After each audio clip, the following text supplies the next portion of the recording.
Assalamualaikum warahmatullahi wabarakatuh. Perkenalkan, nama saya Rifki Maulana, kelas Sosiologi 1D.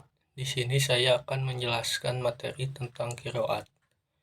Ilmu qiraat merupakan salah satu cabang ilmu dalam ulum Al-Quran. Ilmu yang digunakan untuk memahami Al-Quran.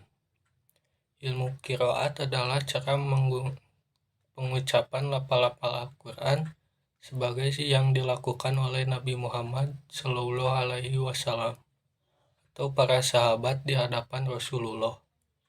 Qiraat Al-Quran diperoleh berdasarkan periwayatan dari Nabi Muhammad, baik secara piliyah maupun takririyah. Ada beberapa qiraat Al-Quran yang hanya memiliki satu qiraat, tetapi ada juga yang memiliki beberapa versi qiraat. Tidak seperti ilmu fikih, hadis, dan tafsir, ilmu qiraat tidak berhubungan langsung dengan kehidupan dan muamalah manusia sehari-hari. Selain itu, ilmu ini juga cukup rumit dipelajari karena banyak hal yang harus diketahui oleh peminatnya. Di antaranya, mengenai pengenalan Al-Quran secara mendalam dari segala sisi. Hafal sebagian besar ayat-ayat di Al-Quran, serta memiliki pengetahuan bahasa Arab yang luas. Akibatnya, seperti yang disinggung sebelumnya, tidak banyak orang yang tertarik mendalami ilmu yang satu ini. Berdasarkan kuantitas atau jumlah imam majhubnya, qiraat terbagi menjadi 3 macam.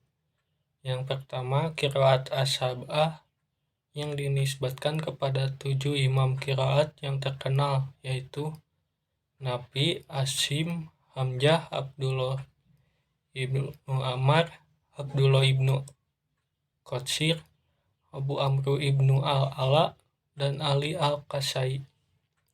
Yang kedua ada qiraat al-asyarah, qiraat yang dinisbatkan kepada imam qiraat yang 7 sebelumnya ditambahkan dengan 3 imam qiraat yang lain, yaitu Abu Ja'far, Yakub, dan Khalaf.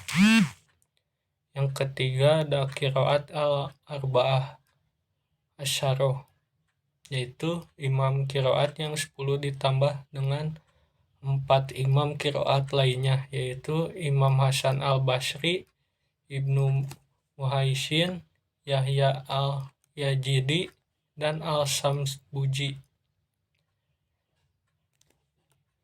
Ada 3 hal yang harus diketahui ketika ingin mendalami ilmu qiraat, yaitu yang pertama, qiraat yaitu bacaan yang disandarkan kepada seorang imam dari quro yang 7, 10, atau 14 seperti qiraat Nafi, qiraat Ibnu Katsir,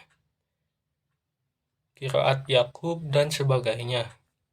Yang kedua, riwayat, yaitu bacaan yang disandarkan kepada salah seorang perawi dan para quro yang 7, 10, atau 14. Misalnya Nafi mempunyai 2 orang perawi, yaitu Qalun dan Korsi, maka disebut dengan riwayat Qalun an-Nafi atau riwayat Warsi an-Nafi.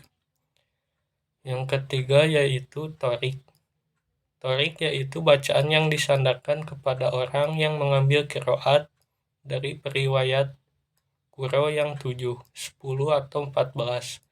Contohnya 2 Warsi mempunyai 2 murid, yaitu Al-Ajraq dan Al-Asbahani, maka disebut Torik Al-Ajraq.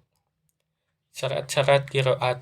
Yang pertama, qiraat diriwayatkan dengan sanad yang sahih. Yang kedua, qiraat sesuai dengan kaidah bahasa Arab. Yang ketiga, qiraat tidak menyalahi ras al-mushaf. Jika tidak memenuhi salah satu dari ketiga syarat tersebut, qiraat tidak dapat diterima atau dianggap sebagai bacaan yang tertolak. Selanjutnya, perbedaan qiraat dan tajwid. Jika dilihat dari pengertiannya, qiraat mempelajari pengucapan lafaz Al-Quran yang berkenaan dengan substansi lafaz, kalimat, ataupun dialek kebahasaan. Sementara secara bahasa, tajwid berarti al-tahsin atau membaguskan. Jadi berbeda dengan qiraat.